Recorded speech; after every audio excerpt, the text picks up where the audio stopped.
The invitation arrived on a Tuesday. Thick cream cardstock, gold-foiled edges. The kind of thing meant to impress people who care about things like that. I turned it over in my hands while Sarah stood in the kitchen, slicing lemons with her favorite knife and sipping gin like it was water. "You'll come, right?" she asked, not looking up. "Everyone's bringing spouses. Marcus says it's basically expected." Marcus. I didn't need to ask who that was. I'd heard the name enough times to feel like he lived with us. Regional VP, tall, silver at the temples, always flying to some meeting in Zurich or Dubai. The kind of man who made people laugh too hard and complimented dresses in a way that made husbands hate him. I said, "Of course I'll come," and smiled. She still didn't look at me. We'd been married 7 years, together for 10, and somewhere along the line, we stopped finishing our sentences. She used to grab my tie before big meetings, fix it with that half smile that said she believed in me even when I didn't. Now she barely looked up from her screen. The irony wasn't lost on me. I was being invited to watch my wife's new world sparkle without me. That night, she went to bed early, mumbling something about meetings and needing to rest. I stayed up, rereading the invitation, wondering if this gala was a celebration or a funeral for something we hadn't noticed dying. I opened our photo album online. Dozens of images from our wedding, our first apartment, vacations. In all of them, she was looking at me, not the camera, me. But I couldn't remember the last time she'd looked at me like that in real life. When I finally climbed into bed, I lay there staring at the ceiling, inches away from her but feeling a continent apart. She sighed in her sleep, not a content sigh, more like the kind you make when something's slipping away and you don't know how to grab it. I reached out and touched her back, just with my fingertips. She didn't stir, and I realized, with a strange kind of ache, that I was already preparing myself for what I might see at the gala. Maybe she wasn't mine anymore. Maybe she had already drifted too far out of reach, but I had to know, even if it wrecked me. The Meridian Tower rooftop gleamed like a stage set. Glass walls shimmered with skyline reflections. Champagne flutes caught the golden lights, and strings of soft jazz wrapped around the guests like a warm net. Everyone looked like they belonged to someone arm's length. Kisses exchanged, polished couples lit by city glow.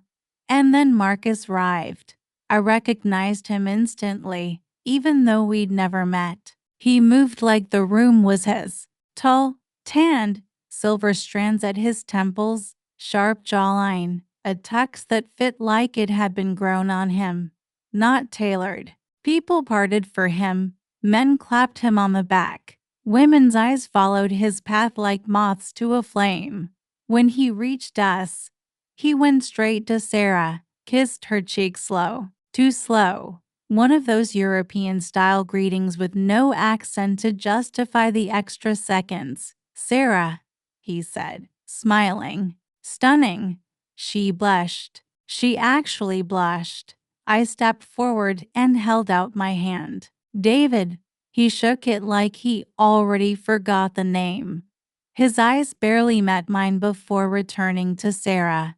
"You didn't tell me your husband was such a quiet presence." "David's more of a listener," Sarah said, with a laugh that felt like a stranger wearing her voice. The next 20 minutes blurred. Marcus told stories about global acquisitions, slipped in jokes only insiders understood. Sarah laughed brightly, touched his arm twice, no, 3 times. Little gestures that once belonged to me. I drifted through the evening like a well-dressed ghost. Someone nodded at me, asked if I worked in finance. I mumbled something polite. My eyes never left the triangle forming between Sarah, Marcus, and the space I used to fill. At one point, She leaned in to whisper something to Marcus. His hand briefly rested on her lower back, just above the zipper of her dress. She didn't flinch. She used to flinch. I knew that touch. The string quartet shifted into something soft, dreamy, a cue for dancing. I watched them head toward the floor, his hands still at her back, her body already aligning with his. She didn't even glance back. I didn't follow. Instead, I stepped to the edge of the rooftop, stared out over the city like it might hold the answer.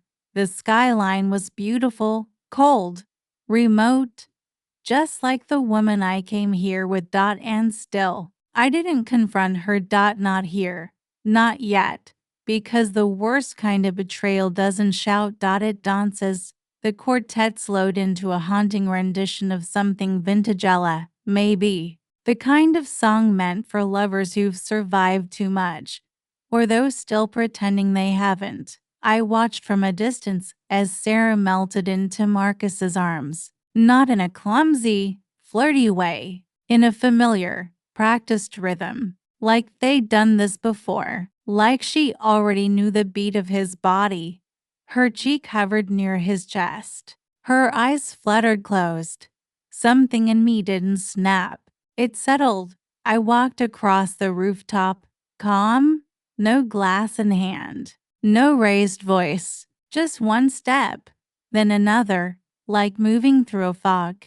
I stopped a foot away from them. Marcus noticed first. He gave a polite nod, still holding her waist. She didn't notice me at all until I spoke. Are you forgetting something? For words, quiet, precise, enough to cut the air. Sarah turned, eyes wide, like she'd been caught kissing a memory. Marcus stepped back instinctively, hands up. I didn't. I looked only at her. I'm going home. She opened her mouth, closed it. The music kept playing. Laughter still swirled around us. No one saw the moment our marriage buckled. No one noticed the woman in the red dress had broken something she didn't know how to fix. I walked toward the exit, not turning back, but as the glass door swung open behind me, I heard her heels sharp. Rapid dash following. Back at home. She said nothing, just peeled off her earrings and sat at the kitchen island like a child caught sneaking out. I poured 2 glasses of water. She didn't touch hers. Whose wife were you being tonight? I asked. She flinched. Not because it was cruel, but because it was honest. I don't know, she whispered. I think you do. Silence. Then she finally spoke. I wanted to feel like someone wanted me. Someone who sees me. I've always seen you, Sarah. No, she said. You see the version you remember. Marcus sees the one I pretend to be. I nodded. It made sense in a way that hurt more than I expected.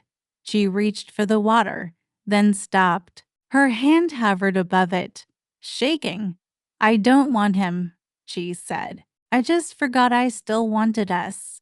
That's when I leaned forward and said the hardest thing I'd ever said. Then start remembering. The next morning, I found her in my old hoodie, burning pancakes and laughing through tears. She deleted Marcus's number. I didn't ask her to. Some things don't need promises, just proof.